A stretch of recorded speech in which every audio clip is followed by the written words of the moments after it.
del aparato económico de nuestro país.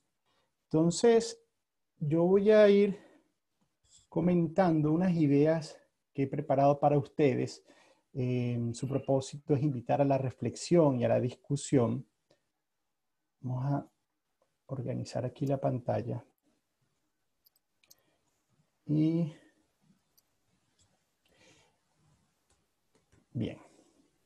Entonces, ¿por qué conversar sobre desafíos de la tributación para la inversión extranjera en Venezuela? Esta es una primera pregunta que nos debemos formular, y para ello debemos tener en cuenta el contexto económico global en el cual se inserta nuestro país.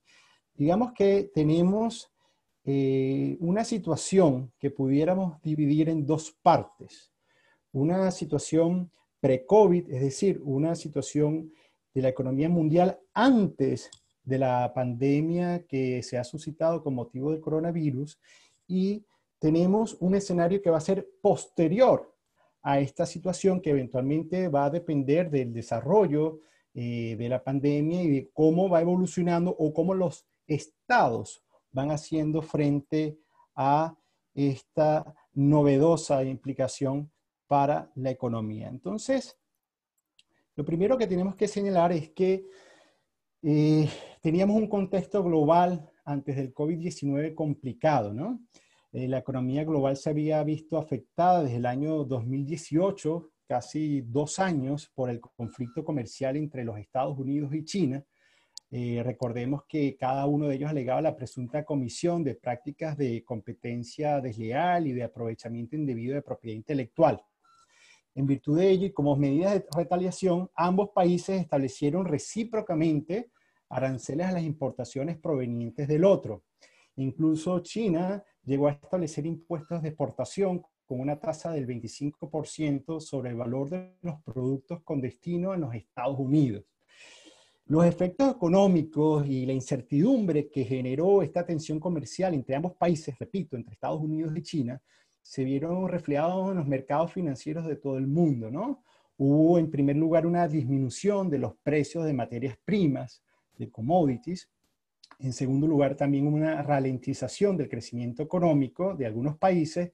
Y en tercer lugar, y esto es relevante para nosotros, hubo una disminución o diferimiento de la inversión extranjera en varios países del mundo, pero particularmente en América Latina. Además, tenemos aquí que recordar que según algunos economistas, los países latinoamericanos como Argentina, Brasil, Chile, Ecuador y Venezuela ya habían retrocedido a una fase caracterizada por la exportación principalmente de materias primas y un proceso de debilitamiento, disminución de industrias nacionales. Es decir, esa situación de guerra arancelaria que se suscitó entre Estados Unidos y Chile también se enmarcó en una situación de los países de América Latina se estaban caracterizando principalmente por la exportación de uno o dos productos principales y por un proceso de debilitamiento o disminución de sus industrias nacionales. Digamos que ese era el panorama que teníamos antes del COVID, ¿no? Luego, el contexto global actual se ha hecho más complejo, ¿no? La situación generada por la pandemia del COVID ha tenido un profundo impacto económico en los países que integran la Unión Europea, Estados Unidos y América Latina. Incluso algunas fuentes, como el Diario Financiero de Chile, consideran que se habla ya de una recesión mundial récord o histórica. Una muestra de ello es la respuesta que han ofrecido los distintos países a esa situación. Así tenemos, por ejemplo, el día de ayer 23 de abril, los países de la Unión Europea, a través de la Comisión Europea, evaluaron un curso de acción común para atender la crisis económica e incluso propusieron la creación de un fondo especial para relanzar y recuperar la economía en el espacio de la Unión Europea. En este sentido, por ejemplo, España, ayer vimos también que apoyó la creación de un fondo especial de 1.5 billones de euros para reactivar los procesos económicos en el espacio europeo. Si vemos la situación del Reino Unido, también esta semana analizó la posibilidad de endeudarse y solicitar préstamos por la cantidad de 213.000 millones de dólares, una cifra que alcanzaría un récord histórico para evitar la debacle de la economía británica. En los Estados Unidos también advertimos que, dada la situación de pérdida de 22 millones de puestos de trabajo, el Congreso de Estados Unidos aprobó planes para un rescate multimillonario, incluso con 484.000 millones de dólares para proteger a pequeñas empresas, agricultores y ganaderos medianos, así como a los hospitales. Y en América Latina, la CEPAL, en una nota de prensa que emitió el pasado mes de marzo, había expresado que Latinoamérica, como región emergente, también se vería fuertemente impactada, incluso de una manera más intensa que respecto de lo que fue la crisis financiera del año 2007-2008. Aquí algo importante que destacar. Según la CEPAL, existen riesgos considerables en América Latina de lo siguiente. En primer lugar, de una caída de las exportaciones de materia prima hacia China. Recordemos que muchos de nuestros países en la región son fundamentalmente exportadores de materia prima y China es su principal comprador. En segundo lugar, la CEPAL también advirtió de la disminución del consumo de servicios, principalmente en el sector turismo para los países del Caribe, pero también debido a la pérdida de empleos. En tercer lugar, también hay efectos negativos en el sector de manufactura intermedia. Y en cuarto lugar, el ambiente que se ha generado con motivo del coronavirus ha dado lugar a una mayor aversión de los inversionistas extranjeros a los riesgos. Si bien toda inversión en principio da lugar a un cierto temor, a una cautela propia del ingente esfuerzo económico que ella supone, ciertamente la situación del COVID-19 ha hecho que los inversionistas se comporten más cautelosos frente a los escenarios que se van presentando. Entonces, digamos que a nivel global, antes y después de la situación del COVID-19, ya los escenarios eran complejos desde el punto de vista económico y lo que ha hecho la pandemia es más bien aumentar la incertidumbre en los mercados e incluso dar lugar a la suspensión o al diferimiento de muchas de las inversiones que se proyectaban realizar. Entonces, hasta este momento y a partir de lo que hemos dicho, podemos extraer lo que considero son tres conclusiones preliminares, ¿no? La primera de ellas es que podemos afirmar que existe un panorama económico mundial complejo, marcado por una gran incertidumbre, no solo por la situación que preexistía al COVID-19, sino también por los efectos que la pandemia, su evolución o su atención por parte de los estados pueda seguir generando en los distintos mercados. Hemos visto cómo los procesos de decisión para la atención del COVID-19 han sido distintos, los intereses de los países se han diferenciado en cuanto a la forma y rapidez con la que se debe tratar la pandemia, y esto va a dar lugar también a que exista una marcada incertidumbre respecto de cómo reaccionar por parte de los inversionistas con relación a esos mercados, ¿no?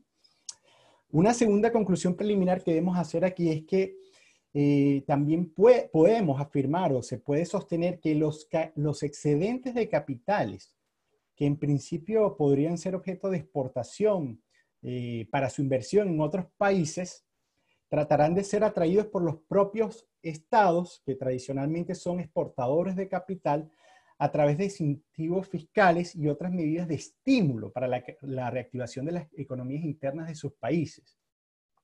Es decir, lo que generalmente o lo que a veces está disponible como excedente de capital para su exportación a otros países, dada la situación que ha generado el COVID-19, los propios estados van a tratar de retenerlos y atraerlos para reactivar las economías internas.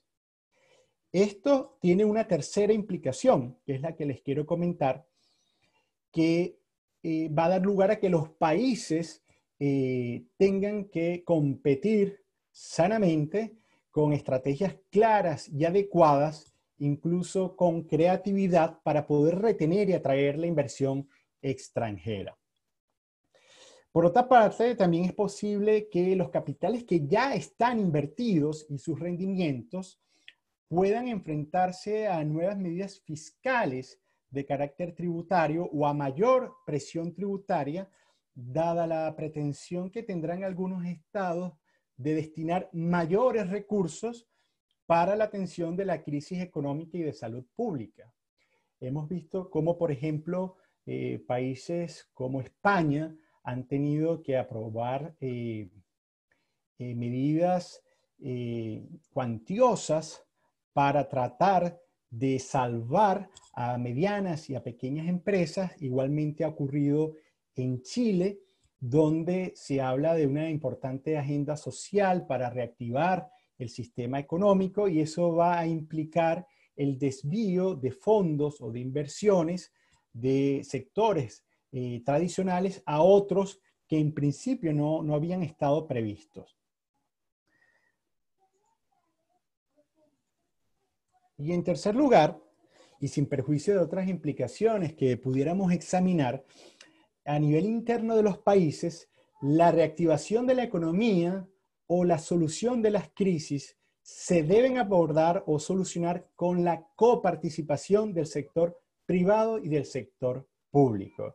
Esto también es bien importante. No es posible reactivar las economías ni tampoco atender la crisis si no hay una estrecha alianza entre el sector público y el sector privado para hacerlo. No es posible que ninguno de esos sectores aisladamente puedan por sí solo lograrlo. Así como a nivel internacional se está comenzando a hablar de que la situación del COVID-19 demanda soluciones multilaterales, lo ha hecho ver, por ejemplo, Alemania.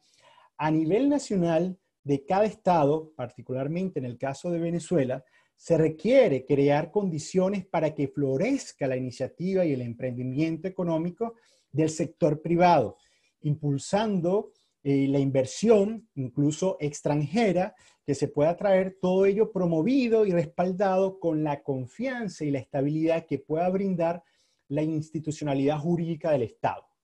Aquí hay unas nociones claves que quiero destacar, es que en este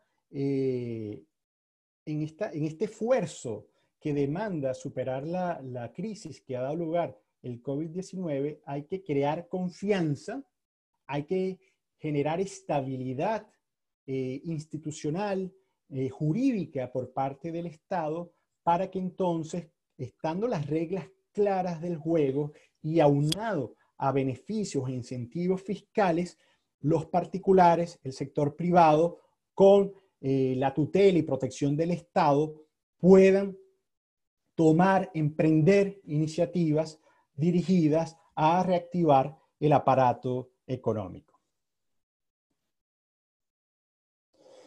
Bien, entonces recordemos estas conclusiones. En primer lugar, tenemos que se va a mantener durante el año 2020 y probablemente durante el año 2021 una situación de gran incertidumbre marcado por la pandemia, su evolución o la forma en la que los estados van a atenderla. Eso en primer lugar. En segundo lugar, los excedentes de capitales que generalmente están disponibles para su exportación de unos países a otros, van a tratar de ser retenidos o atraídos por los propios estados donde se encuentran esos capitales. Incluso hemos dicho que los capitales ya invertidos y sus rendimientos se pueden enfrentar a nuevas medidas fiscales o a mayor presión tributaria, da la pretensión de los estados de destinar mayores recursos a la atención de la crisis económica y de salud pública. Y en tercer lugar, quiero destacar esta idea que les he expresado de que es necesario una coparticipación o una alianza del sector privado y del sector público para poder enfrentar la crisis económica y reactivar los procesos productivos. Ninguno de los dos sectores aisladamente puede lograrlo por sí solo. Y de manera particular debemos brindar a los privados los espacios, las oportunidades, los estímulos para que con responsabilidad también social pueda salirse del atolladero que ha dado lugar la pandemia. Ahora bien, hablar de desafíos tributarios para la inversión extranjera hace obligatorio referirnos a la institucionalidad jurídica que se requiere para ello. Toda inversión extranjera que se encuentre debidamente estructurada, proyectada, requiere evaluar no solo los aspectos macroeconómicos o microeconómicos de un determinado país, que sería el país receptor, sino también sus aspectos institucionales y aspectos jurídicos. Los aspectos institucionales y jurídicos comprenden lo referido a la estabilidad política y al sistema jurídico, al sistema de gobierno, a la independencia del poder judicial, a la garantía de las libertades fundamentales y de los derechos humanos, así como a la dimensión regulatoria, cambiaria, tributaria, laboral y hasta medioambiental, entre otros. Precisado ellos, debemos realizar dos advertencias. En primer lugar, debemos entender que la tributación y sus desafíos constituyen una parte o dimensión de la institucionalidad jurídica que se requiere para la atracción, la recepción, la conservación y la protección de las inversiones extranjeras. Esto es importante que lo destaquemos. La dimensión tributaria es una sola de un conjunto de aristas, de aspectos que el sistema jurídico debe asegurar y normar con relación a las inversiones extranjeras. En segundo lugar, y a pesar de que estén debidamente previstos los aspectos tributarios de un sistema jurídico, se requiere también que lo estén otros aspectos relacionados con la regulación administrativa, la regulación comercial, cambiaria, laboral y, como he dicho, hasta medioambiental, como corresponde en un Estado constitucional de derecho. Es decir, debemos entender que las propuestas o recomendaciones que se avancen desde el derecho tributario constituyen apenas un vértice de otros aspectos que son necesarios asegurar, entre ellos la regulación administrativa, comercial, cambiaria y laboral y medioambiental que puede estar relacionada o implicada con motivo de los procesos que implican inversiones extranjeras. Es decir, si pudiéramos resumirlo en una idea, se requiere que el sistema jurídico regule adecuadamente la inversión extranjera para que ésta pueda generar riqueza, para que la inversión extranjera pueda lograr producción competitiva, desarrollo sostenible en términos reales. Solo una adecuada regulación jurídica de las inversiones extranjeras, combinadas con otros aspectos macroeconómicos y microeconómicos que deben ser favorables a ellas, pueden generar riqueza, producción y desarrollo sostenible en los países latinoamericanos y en lo que nos atañe particularmente en Venezuela. Les pido al profesor Luis me confirme si me sigue escuchando con claridad. Sí, para profesor, tener la seguridad de que seguimos conectados. Se escucha bien, se escucha muy bien y el video perfecto. también. Sí. Ahora, ¿qué vamos a entender por inversión extranjera? Aquí tenemos que recordar que hasta el año 2011, oportunidad en la cual Venezuela formalizó su retiro de la Comunidad Andina de Naciones, Una buena caracterización de lo que podíamos entender por inversión extranjera se encontraba contenida en la decisión 291 de la Comunidad Andina de Naciones, la cual entiende que constituye inversión extranjera directa lo siguiente. En primer lugar, los aportes provenientes del exterior de propiedad de personas naturales o jurídicas extranjeras al capital de una empresa en moneda libremente convertible o en bienes físicos o tangibles, como por ejemplo plantas industriales, maquinarias nuevas o reacondicionadas, equipos nuevos y reacondicionados, repuestos, partes y piezas, materias primas y productos intermedios. Cualesquiera de esos aportes podían constituir, de conformidad con la decisión 291 de la Comunidad Andina de Naciones, una inversión extranjera directa. También se consideraban como inversión extranjera directa las inversiones en moneda nacional provenientes de recursos con derechos a ser remitidos al exterior. Y en tercer lugar, también se podían considerar como aporte de capital las contribuciones tecnológicas intangibles. ¿Qué son estas contribuciones tecnológicas intangibles? Bueno, el concepto hace referencia a marcas, modelos industriales, asistencia técnica, conocimientos técnicos patentados o no, que pueden presentarse bajo la forma de bienes físicos, documentos técnicos o instrucciones. Ahora bien, después de la salida que formalizó Venezuela respecto de la Comunidad Andina de Naciones, fue a partir del año 2014 cuando en Venezuela se dictó el Decreto Ley 1438, en cuyo artículo se definió la inversión extranjera como una inversión productiva, que se efectuaba a través de inversión financiera en divisas o en otro medio de cambio.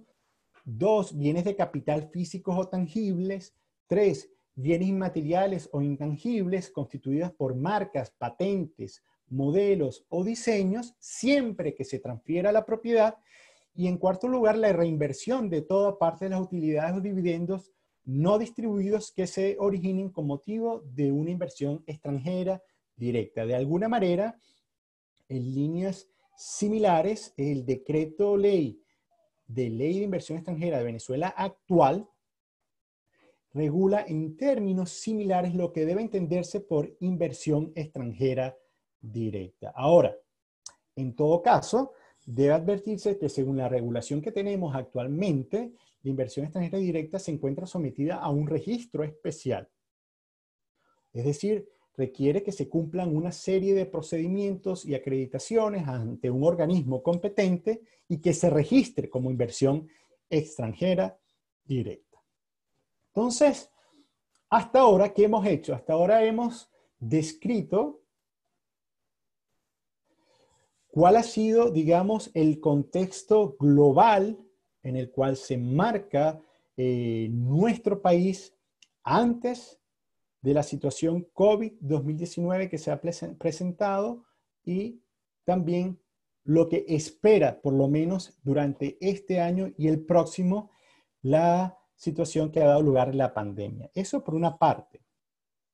Pero por otra parte, hemos hecho referencia a que este contexto económico complejo e incierto va a dar lugar a que los países tengan que competir por atraer y retener los capitales que generalmente se destinan a la inversión extranjera, y eso supone crear en los respectivos sistemas jurídicos y en los respectivos países confianza, mostrar las señales necesarias para asegurar estabilidad y estímulos que puedan permitir a los agentes económicos programarse, planificarse e invertir, esperando el rendimiento de esas inversiones.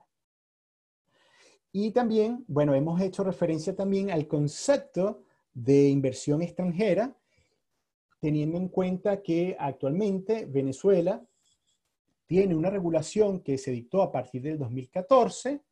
Es una regulación que presenta también algunos retos tiene algunos aspectos que son cuestionables, pero a ellos no nos vamos a referir en esta oportunidad, sino más bien a lo que puede hacer desde el derecho tributario para generar los estímulos que requiere una inversión extranjera en nuestro país. Entonces, ¿cuáles serían los desafíos tributarios para la inversión extranjera en Venezuela? Pudiéramos conversarlo de diferentes niveles, ¿no? En primer lugar, a nivel constitucional, lo primero que considero necesario y que debe hacerse es restablecer la ley formal como fuente principal del ordenamiento jurídico tributario. Recuérdense que la ley formal es aquella que emana de la Asamblea Nacional como cuerpo legislador y siguiendo el procedimiento constitucional de formación de la ley. Esto supone reconocer y respetar que solo la Asamblea Nacional, como órgano en el que se encuentra depositada la representación ciudadana, recordemos aquel principio de no taxation without representation, y la potestad tributaria del Estado, puede emitir leyes que establecen, regulan o derogan tributos de la competencia nacional, cualesquiera sea su naturaleza. Debemos iniciar por un proceso de reinstitucionalización donde se restablezca la ley formal de la Asamblea Nacional como la fuente principal de aquellas leyes que pueden establecer, regular y derogar tributos de competencia nacional, cualesquiera sean su naturaleza. Este primer desafío tiene varias implicaciones.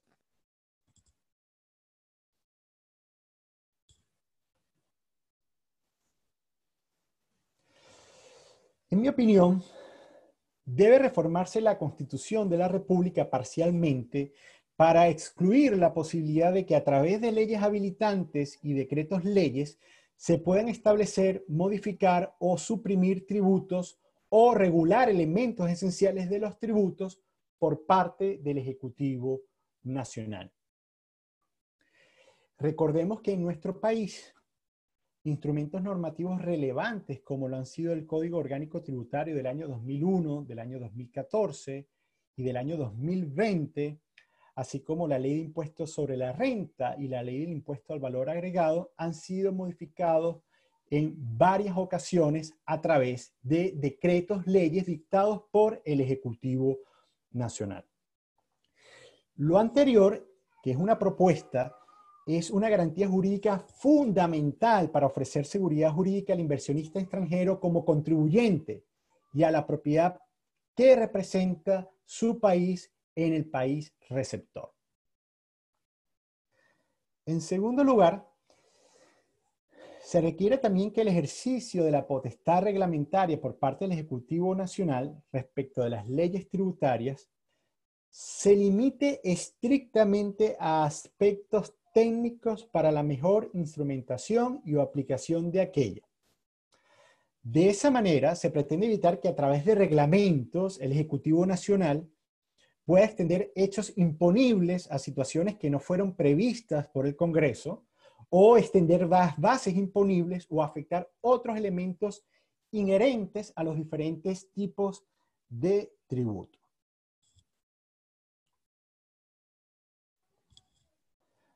Hemos tenido la experiencia en Venezuela de observar cómo en diferentes situaciones los reglamentos que de alguna manera norman las leyes a veces se extienden o desvían el propósito original del legislador o establecen requisitos que no se encontraban previstos originalmente en la legislación y que impactan negativamente en las relaciones jurídicas tributarias con el Estado. Y en tercer lugar, otra consecuencia de fortalecer el principio de reserva constitucional de legalidad es que el Poder Judicial, a través del control de constitucionalidad, ya sea concentrado o difuso, de las disposiciones jurídicas, debe asegurar la primacía de la ley formal como fuente democrática del ordenamiento jurídico tributario para el establecimiento, la modificación o derogación de los tributos de competencia nacional. Aquí el Poder Judicial tiene un rol importante en asegurar la ley como principal fuente del ordenamiento jurídico tributario, supremacía frente a los reglamentos e incluso su corrección con la Constitución en los casos que sea necesario asegurarlo. Bien. Un segundo aspecto o desafío que se presenta para la tributación a nivel constitucional y en el marco de los acuerdos de integración económica, como lo son el Mercado Común del Sur, o eventualmente en el futuro de darse una reincorporación a la Comunidad Andina de Naciones, se debe reconocer y respetar la primacía de las disposiciones jurídicas de naturaleza tributaria que pueden derivar de las autoridades competentes previstas en dichos acuerdos. Aquí tenemos que recordar que, según lo previsto en el artículo 153 de la Constitución vigente, las normas que se adoptan en el marco de los acuerdos de integración económica, como la Comunidad Andina de Naciones o como el Mercosur, serán consideradas parte integrante del ordenamiento legal vigente venezolano y de aplicación directa y preferente a la legislación interna. De alguna manera, la Constitución dispone que esas ordenaciones o normas jurídicas que emanan de distintas autoridades competentes que se encuentran previstas en los acuerdos de constitución de esos mercados de integración deben prevalecer sobre el ordenamiento jurídico interno, incluso cuando su naturaleza sea de carácter tributaria. Y eso es relevante porque muchas veces esos acuerdos de integración económica establecen importantes beneficios fiscales, estímulos fiscales, medidas que incluso contribuyen a relajar o a desaparecer las barreras arancelarias. Esto supone también que los tribunales con competencia en lo contencioso tributario deban asegurar el cumplimiento de lo dispuesto en la propia Constitución sobre este particular, velando porque en caso de conflicto normativo se apliquen con preferencia las disposiciones jurídicas de naturaleza tributaria que estén contenidas en esos acuerdos de integración. Otro tercer desafío a nivel constitucional se refiere a examinar la conveniencia de una reforma puntual para prever la posibilidad de que la ley permita celebrar los llamados acuerdos de estabilidad tributaria o acuerdos de invariabilidad tributaria. ¿Qué es esto? Bueno, se trata de una figura jurídica que permite garantizar al inversionista extranjero la estabilidad del ordenamiento tributario o la invariabilidad de la carga fiscal respecto de determinadas inversiones extranjeras, contribuyendo a que se mantengan las condiciones fiscales originales bajo las cuales se planificaron y realizaron las inversiones y bajo las cuales se esperan determinados rendimientos. Sobre este particular, incluso podemos decir que tenemos alguna experiencia a nivel municipal en Venezuela, ya que debemos recordar que la Ley Orgánica del Poder Público Municipal, en su artículo 165, estableció la posibilidad de que los municipios puedan celebrar acuerdos de estabilidad tributaria con contribuyentes o con grupos de contribuyentes respecto de los tributos de competencia local que les reconoce la Constitución.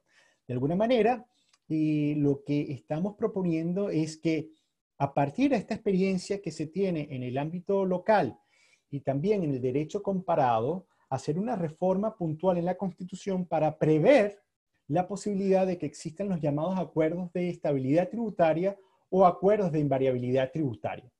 Si bien la Constitución no los prohíbe ni tampoco conocemos legislación nacional que lo impida, el hecho de que se encuentren previstos y garantizados a nivel constitucional puede ser también una garantía adicional que ofrecer a los inversionistas extranjeros para crear un contexto normativo favorable, atractivo, que enamore a esos inversionistas extranjeros de manera tal de colocar los capitales y generar desarrollo productivo en el país.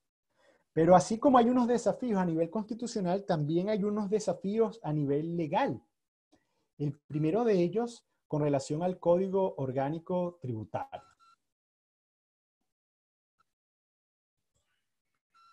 Veamos. El primero puede referirse al ámbito de validez del código. Recordemos que conforme se establece en el artículo 1 de nuestro Código Tributario, este aplica a todos los tributos nacionales, salvo los aspectos aduaneros que allí indica. Por otra parte, establece que se aplicará supletoriamente a los estados y municipios.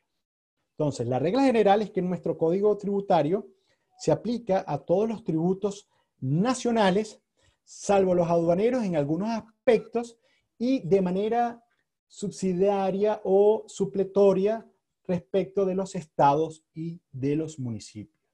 Ahora bien, dada la organización política territorial de Venezuela y el complejo reparto de potestades tributarias que existe entre la República, los 23 estados y los 335 municipios que existen en el país, parece o luce conveniente que se conciba el Código Tributario como un instrumento de armonización fiscal, extendiendo su aplicación a todas las relaciones jurídicas derivadas de los tributos para así asegurar uniformidad de trato del Estado respecto de los contribuyentes en general, incluyendo aquellos que son productos de una inversión extranjera.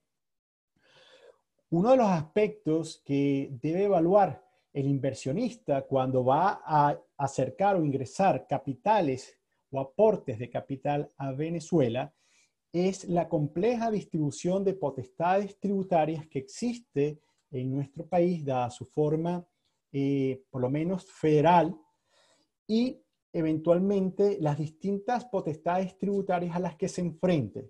Recordamos 23 estados y 335 municipios, cada uno con potestades tributarias en determinadas materias.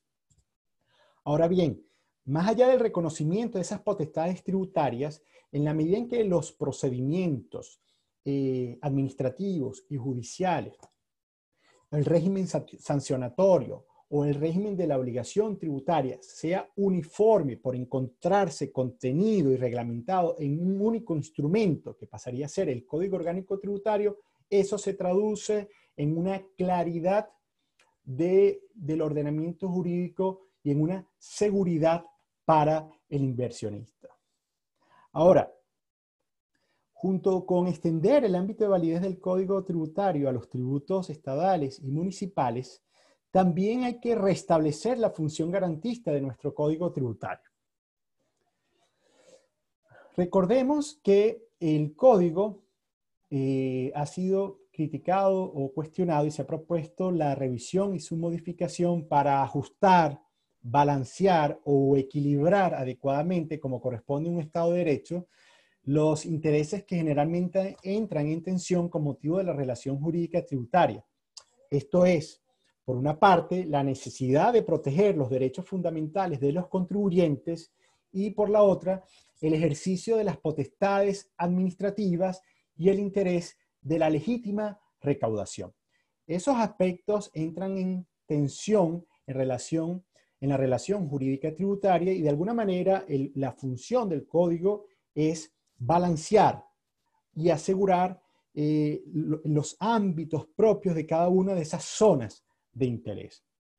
Ahora bien, cuando analizamos nuestro código tributario y sin perjuicio de otros aspectos que puedan observarse, pues la idea no es agotarlos aquí, observamos tres aristas que requieren revisión y modificación para contribuir a crear un contexto favorable a la inversión extranjera. A ver, el primero de ellos se refiere al régimen sancionatorio que está contenido en el código. Debemos insistir que el Código Tributario es un instrumento para normar las manifestaciones de la potestad tributaria del Estado, pero también para asegurar y proteger los derechos y garantías de las personas y de los contribuyentes. Si bien todo sistema tributario requiere de sanciones para desincentivar o reprender la inobservancia de sus disposiciones jurídicas, Resulta que nuestro código tributario se caracteriza por tener una marcada concepción punitiva, con sanciones que pueden resultar cuestionables o desproporcionadas. Un ejemplo de esto es el caso de las sanciones por no retener o no percibir impuestos, que pueden alcanzar hasta el 500% del tributo, como se indica en el artículo 115 del Código Tributario. Y otro ejemplo pudiera ser el previsto en el artículo de la misma disposición, que establece una multa del 1000% respecto de las cantidades que no se enteren o respecto de los tributos que hayan sido percibidos. Entonces, una observación que debe hacerse a nuestro código es que debe abandonar esa marcada tendencia punitiva que le caracteriza y restablecer su función garantista, potenciarla, mejorarla. Eso no quiere decir que no deben haber sanciones. Al contrario, estamos diciendo que el ordenamiento jurídico requiere de sanciones para poder asegurar la observancia y efectividad del sistema. Lo que estamos cuestionando de alguna manera aquí es que algunas de esas sanciones resultan cuestionables o excesivamente desproporcionadas. Luego, un segundo aspecto que se debe cuestionar es el régimen de medidas cautelares administrativas, que tiene graves implicaciones para el derecho de propiedad y la seguridad jurídica. Resulta que bajo nuestro Código Tributario, la Administración Tributaria puede adoptar, sin la intervención ni control de los tribunales de la República, medidas administrativas preventivas de embargo de bienes y derechos, retención de bienes muebles, prohibición de enajenar y gravar, prohibición de movilizar fondos de cuentas bancarias, aun cuando las obligaciones se encuentren en proceso de determinación y aun cuando no sean exigibles por causa de plazo pendiente o se encuentren incluso impugnadas o cuestionadas judicialmente.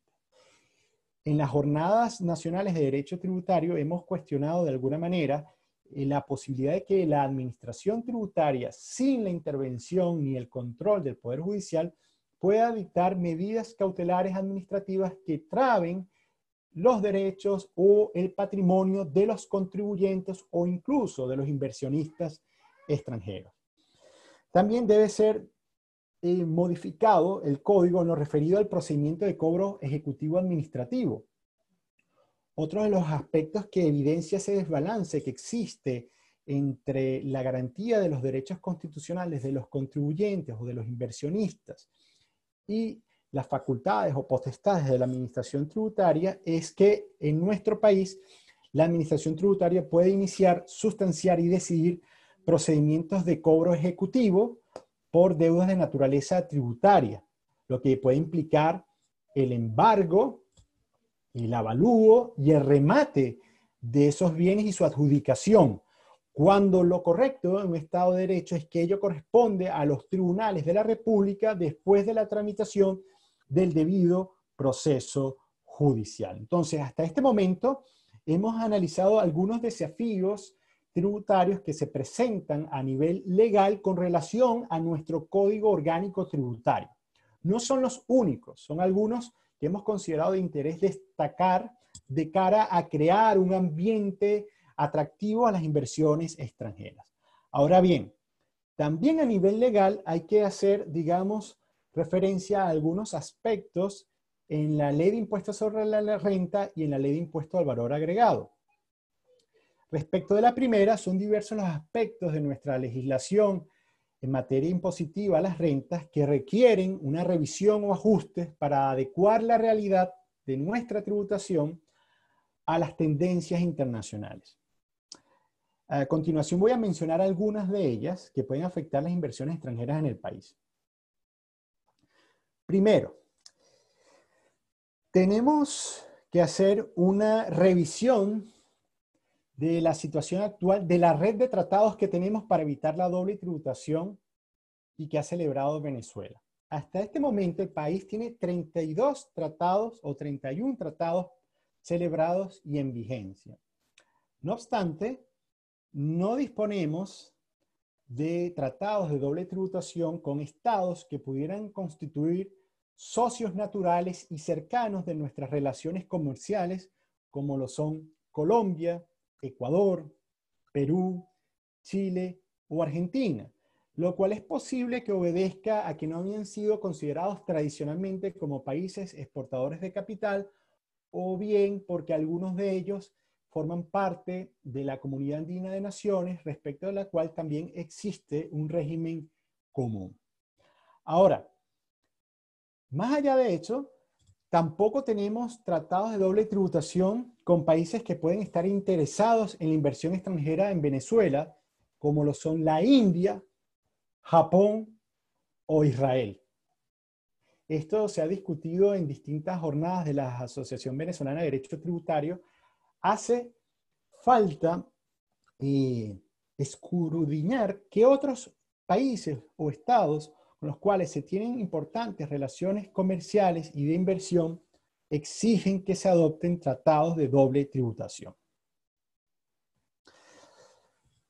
Con relación a este tema, también se requiere la divulgación y acceso a la doctrina administrativa relacionada con la actividad consultiva de la administración tributaria respecto de la interpretación y aplicación de esos tratados.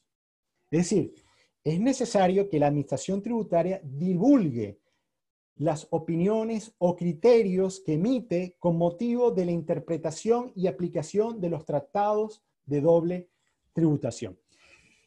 Antiguamente existía la posibilidad de acceder a parte de esa doctrina, pero cada vez la situación que atraviesa el país lo ha hecho más difícil, en parte por la disminución de la inversión extranjera y también por otros aspectos, digamos, de carácter de la organización administrativa en nuestro país. En segundo lugar, y con relación a la tributación de las rentas, es necesario revisar el contenido de esos tratados para prevenir la doble tributación y de la legislación del impuesto sobre la renta. De hecho, otro desafío está representado en la necesidad de efectuar una revisión del régimen contenido en esos instrumentos, así como su actualización ante nuevos retos que plantea la tributación internacional a las rentas, los cuales en alguna medida han sido identificados y agrupados por la OCDE, que es la Organización para la Cooperación y el Desarrollo Económico, en el denominado Plan de Acción BEPS. Si bien algunos estados y doctrinas se han manifestado o discrepancias o diferencias respecto de las propuestas y recomendaciones de la OCDE contenidas en el Plan BEPS, lo cierto es que existe un importante consenso en el tratamiento fiscal que, basado en criterios de justicia tributaria, requieren algunas operaciones internacionales o determinadas entidades jurídicas. Entonces, aquí habrá que examinar las recomendaciones y propuestas de reformas que la OCDE ha planteado respecto de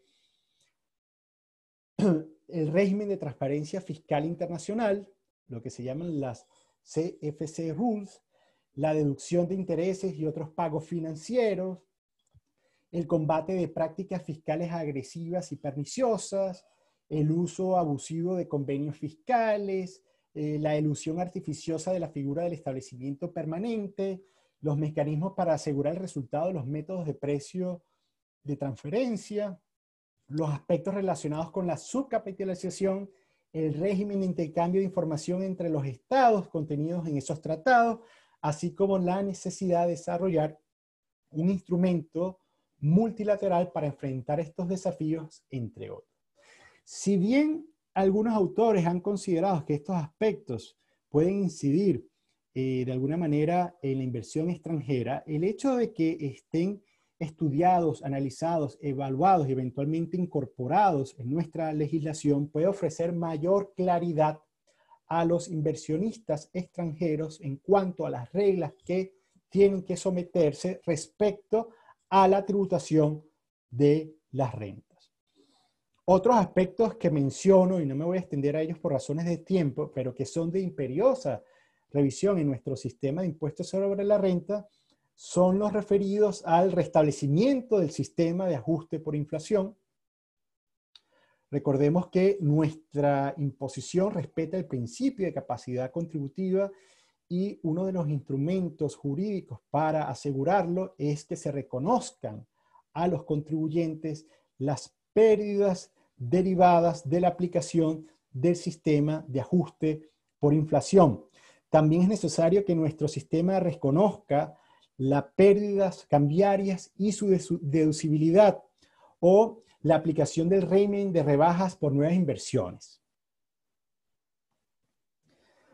Y un último aspecto relacionado con el impuesto al valor agregado es que la compleja situación económica existente en el país y con miras a contribuir a la creación de un contexto favorable a las inversiones extranjeras desde un punto de vista fiscal, va a ser recomendable establecer un supuesto de exención legal del IVA respecto de las operaciones de imposición,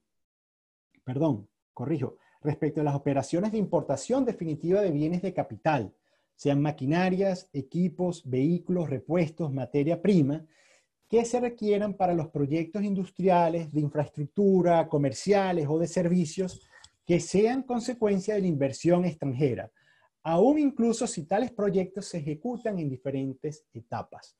Obviamente nuestro país va a requerir un profundo proceso de inversión en bienes de capital para recuperar infraestructura, para recuperar su industria y para reactivarla. La importación de esos bienes de capital, generalmente por tratarse de importaciones definitivas de bienes muebles, está gravada por IVA en virtud del principio de imposición en el país de destino. Ahora bien, y no obstante que nuestra legislación actual ha previsto la posibilidad de que el Ejecutivo Nacional pueda, a través de decretos, otorgar exoneraciones respecto a la importación definitiva de bienes muebles, lo podemos observar en el artículo 66, consideramos que puede resultar conveniente, oportuno y relevante establecer un régimen permanente de exención del IVA respecto de las operaciones de importación definitiva de bienes de capital que requieran los proyectos de inversión, de manera que se conciba como un derecho o beneficio fiscal inherente a la inversión extranjera, claro está, acompañado de ello de los debidos procedimientos de fiscalización para asegurar la finalidad que los inspira. Sobre este particular, uno puede mencionar que en el derecho comparado, países como Chile han adoptado una regulación en ese sentido, tal como lo dispone el artículo 10 de la ley número 20.848 del año 2015. Entonces, en líneas generales, son importantes los desafíos tributarios que tiene que abordar nuestro país para crear las condiciones jurídicas favorables para la atracción, la recepción y la conservación de la inversión extranjera en Venezuela. Esto supone abordar algunos aspectos puntuales que puede requerir la Constitución, algunas reformas concretas, como hemos visto, sobre todo en materia de fortalecimiento o restablecimiento del principio de legalidad, excluir la posibilidad de que a través de decretos, leyes, se establezcan, modifiquen o supriman tributos. Igualmente asegurar que la potestad reglamentaria que puede ejercer el Ejecutivo Nacional respecto de la ley tributaria se limite a aquellos aspectos de orden técnico para una mejor instrumentación o aplicación de la ley tributaria, e igualmente asegurar que exista la posibilidad de ofrecer a los inversionistas unos acuerdos de estabilidad o de invariabilidad tributaria que puedan ser recogidos en la ley como una medida de estímulo o de beneficio que además repercute en su seguridad jurídica.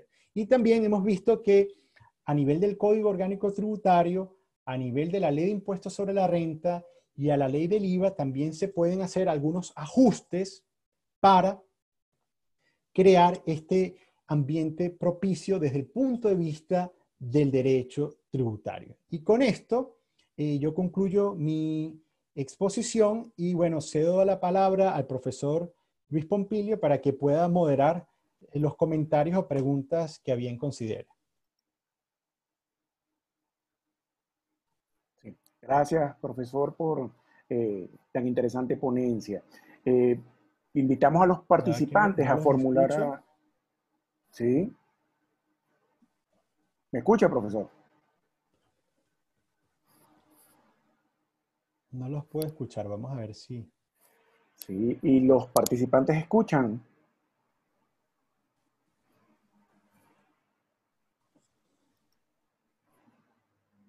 Sí, me indican por el chat que sí se escucha. Eh, Permítanme escribirle. Profesor, ¿escucha ya?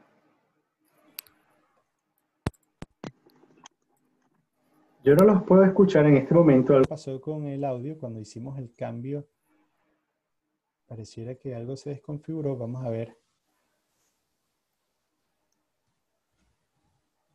¿Escucha ahora?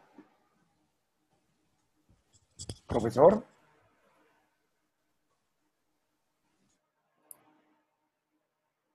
El profesor tiene problemas con el audio. Eh, Permítanme escribirle a través del chat que revise. Deme un minuto. Voy a hacer lo siguiente. Eh, voy a tratar de revisar aquí. Voy a tratar de salir y volver a ingresar para Perfecto. ver si se restablece el audio. Sí.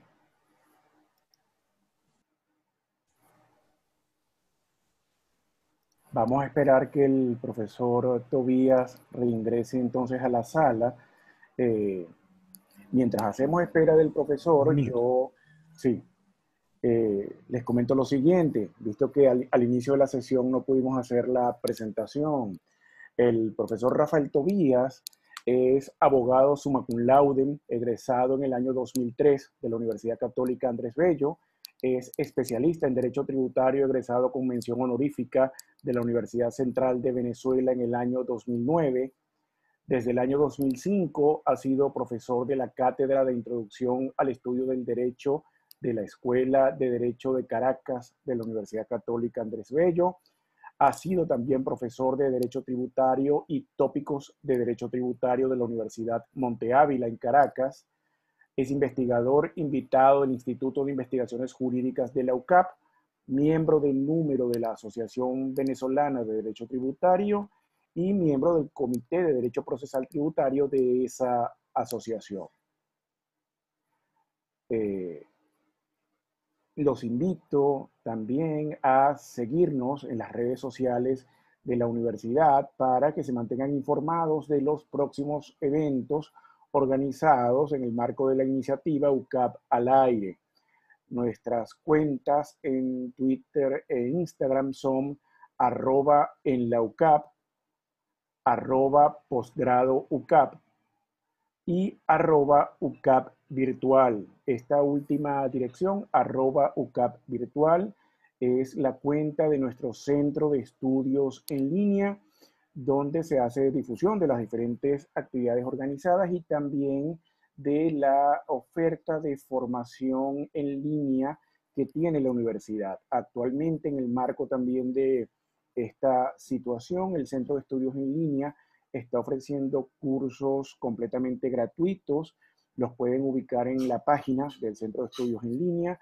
Esos cursos son cursos asíncronos, es decir, ustedes se inscriben y pueden gestionar la manera como avanzan durante el curso porque es completamente autodirigido. Los invitamos también a visitar nuestra página web, que es www.ucap.edu.be. Allí encontrarán información también de todas las actividades organizadas por la universidad y nuestra oferta académica, tanto de pregrado como de posgrado.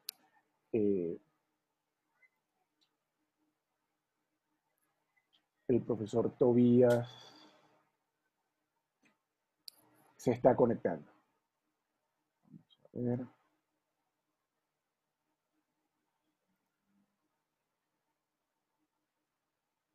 Perfecto. Ya el profesor Tobías va a entrar a la sala. Sí.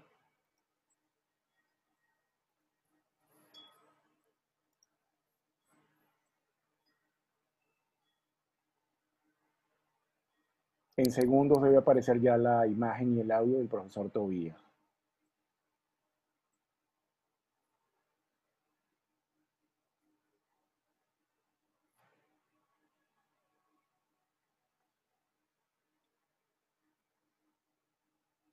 Profesor, ¿escucha Bien, Luis. ahora? Sí, sí, hice un cambio de equipo Perfecto. para que ya me había dado cuenta que en algunas ocasiones anteriores en los webinars a veces se satura la línea, entonces cambiando de equipo superamos esa dificultad. Perfecto, profesor. Mientras se reconectaba, hicimos referencia a algunos de sus méritos académicos, leímos su ficha curricular y se invitó a los participantes a seguirnos en redes sociales. Profesor, le voy a comentar las preguntas que han formulado los participantes. Eh, Recuerden que pueden hacer sus intervenciones y preguntas a través de la sección preguntas y respuestas de la aplicación. Eso nos permite atenderlas de manera más efectiva. Eh, Uno de los participantes, identificado como O. Rosas, eh, plantea lo siguiente. Tomando en cuenta que actualmente nuestro ordenamiento jurídico no ofrece tantas bondades a la inversión extranjera, ¿qué mecanismo recomienda para poder llevar a cabo este tipo de inversiones? Ya. Bueno, primero depende de qué tipo de inversión. Recordemos que la noción de inversión extranjera debe cumplir unos determinados requisitos, ¿no? Nuestro sistema exige que por lo menos alcance un mínimo de $1.000.000. Eso es lo primero que debemos tener en cuenta, que se trata de inversiones que tienen cierta envergadura. Ahora, no obstante ello, en el país siguen haciéndose inversiones. Esa es la realidad, obviamente en un nivel que está determinado por la situación y la coyuntura política y económica. Esperamos que sean más.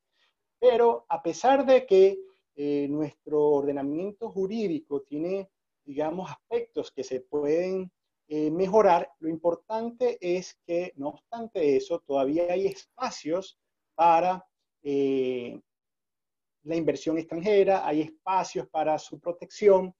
Claro está, hay también un problema de institucional referido al Estado de Derecho que afecta el desempeño o el rendimiento de esas inversiones, y entonces el problema jurídico pasa a un segundo plano y el problema económico es el que se hace determinante respecto a la decisión de si invertir o no en el país. Bien, Ángel Niño plantea lo siguiente. Con todo lo complicado del contexto jurídico y político del país, ¿hay empresas realizando nuevas inversiones en Venezuela? ¿Cuáles serían las áreas de mayor interés para los inversionistas extranjeros? Mira, habría que, digamos, estadística a la mano no tengo. Recordemos que desde hace algunos años el ente que se encargaba de registrar y certificar las inversiones extranjeras, que era la Superintendencia de Inversiones Extranjeras, sufrió una serie de modificaciones, incluso en su estructura, y esa data no se ha publicado.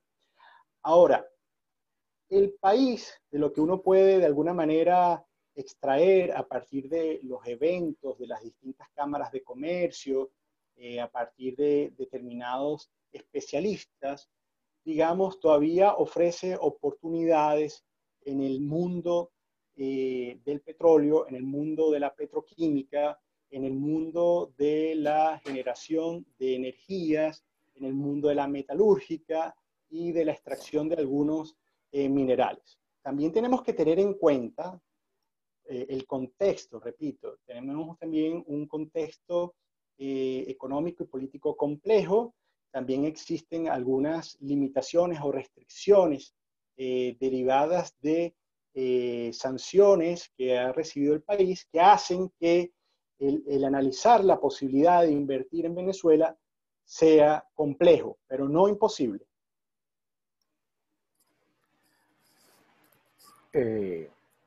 Jonathan Mármol pregunta lo siguiente: ¿cree usted que sea pertinente una remisión tributaria como medida de transparencia fiscal?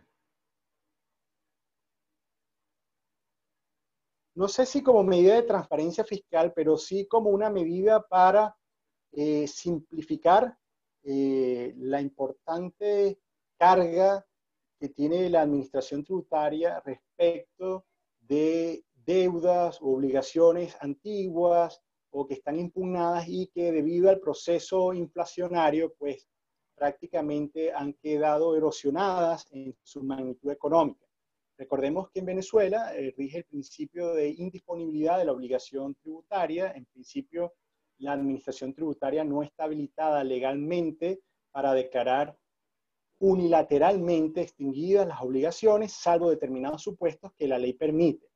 Ahora, sí creo que de cara al futuro, y al igual que ocurrió en años anteriores, como en el año 2001, va a ser necesario un proceso de remisión de ciertas obligaciones tributarias o de intereses o de sanciones, depende de la manera como se diseñe, para tratar de aliviar el trabajo de la administración tributaria respecto a esas deudas antiguas que representan en la mayoría de las veces obligaciones de poca cuantía económica, pero que desde el punto de vista de su organización tiene que seguir atendiendo, tiene que seguir conservando expedientes, requiriendo el pago a los contribuyentes, entre otras cosas. Joel González pregunta lo siguiente: ¿qué garantías tiene la inversión extranjera en Venezuela contra medidas arbitrarias por parte de la administración tributaria, como por ejemplo embargos? Bueno, recordemos que nuestro sistema jurídico, en cuanto a las garantías contra medidas arbitrarias que puede incurrir la administración tributaria, también tiene lo que se denominan remedios judiciales. Uno de esos remedios judiciales es el amparo constitucional para proteger al contribuyente y a su esfera jurídica de intereses contra medidas evidentemente ilegales, arbitrarias o inconstitucionales que no puedan ser reparadas o que requieran una inmediata atención de parte de la tutela judicial. También hay otros mecanismos como el amparo tributario e incluso el recurso contencioso tributario es un medio de impugnación que en virtud del principio de plena jurisdicción que tiene el juez en Venezuela permitiría también al contribuyente obtener de parte de la autoridad judicial determinadas medidas cautelares a su favor para la tutela de sus intereses. Ciertamente hay remedios judiciales, hemos tenido la experiencia también de participar y defender algunos de ellos y han sido correctamente aplicados. Ángel Niño plantea lo siguiente: ¿hay algún riesgo asociado para los inversionistas derivado del hecho de que la ley vigente de inversiones extranjeras haya sido gestionado por la Asamblea Nacional Constituyente? Sí, fíjate, ese es uno de los puntos que destaqué en la conferencia, Luis. Y ciertamente es muy interesante. Hemos reiterado que uno de los aspectos primordiales que se deben fortalecer en nuestro Estado de Derecho es el restablecimiento de la ley formal como principal fuente democrática de la creación de normas jurídicas en un Estado de Derecho. Ciertamente, la discusión sobre si determinados instrumentos normativos han sido dictados por órganos distintos de los que la Constitución habilita, da lugar a discusiones respecto de la constitucionalidad o inconstitucionalidad de esos instrumentos. Y eso genera ruido a los inversionistas, genera temores, genera preocupaciones. Sí. Y finalmente, visto que hemos alcanzado ya el límite de tiempo, tenemos una pregunta de O. Rosas que plantea lo siguiente. ¿Has sabido si están registrando las inversiones extranjeras o si la CIEX antes del coronavirus había estado funcionando? En mi conocimiento entiendo que no. Esa es una información que habría que confirmar, lo había dicho precisamente, es algo muy complejo porque por algún lado la ley te exige que la inversión extranjera se encuentre registrada, eso supone que el organismo competente esté dispuesto a recibir la solicitud, a tramitarla, a sustanciarla y decidirla. Y en mi conocimiento, el organismo actualmente, la información que yo manejo es que se encuentra en un proceso de reestructuración. Esa es la última información que de manera particular yo conozco. Eh, los participantes nos preguntan si estos seminarios web que se han estado realizando van a estar disponibles luego en redes. Sí, los videos de los seminarios que hemos estado realizando se comparten, se cargan en YouTube, creo que principalmente en los canales de la escuela y de posgrado, y se anuncia la publicación a través de nuestras redes sociales.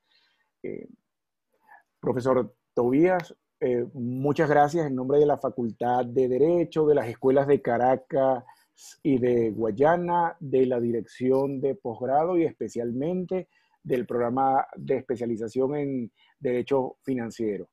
Luis, No más sé bien si, gracias, sí, gracias a ti, a la profesora Ninosca Rodríguez y a la profesora Elena Aliani por la oportunidad brindada. Es un tanto complicado conectarse a distancia y tratar de alguna manera de mantener el hilo en una conferencia, pero lo importante y lo que yo quiero transmitir y fue el propósito de aceptar esta invitación es que nosotros como país tenemos que comenzar a pensar en el futuro. De alguna manera, estas propuestas que he compartido el día de hoy y que son, digamos, una pequeña pizca de un grupo mayor de propuestas que hay que hacer, están pensadas y reflexionadas teniendo en el horizonte el futuro del país. Tenemos que tratar desde la universidad, desde la academia, desde el sector productivo, de generar la discusión, pero también la confianza necesaria que requiere el país para poder reactivar su aparato productivo, para proponer soluciones efectivas que hagan de Venezuela nuevamente un espacio en el radar donde atraer la inversión extranjera para que sea productiva y genere desarrollo sostenible en el país. sí. Muchas gracias, profesor. Gracias a los participantes. Los invitamos de nuevo a seguirnos en redes. No sé, profesor, si quiere compartir alguna red social. Sí, mi Twitter es Rafael Piso Tobía y por ahí también podemos estar en contacto. Perfecto. Sí. Bueno, feliz tarde a todos, mucha salud y gracias de nuevo por su participación. Y a usted, profesor. Bueno, Feliz gracias a tarde. todos y que tengan un buen viernes. Saludos.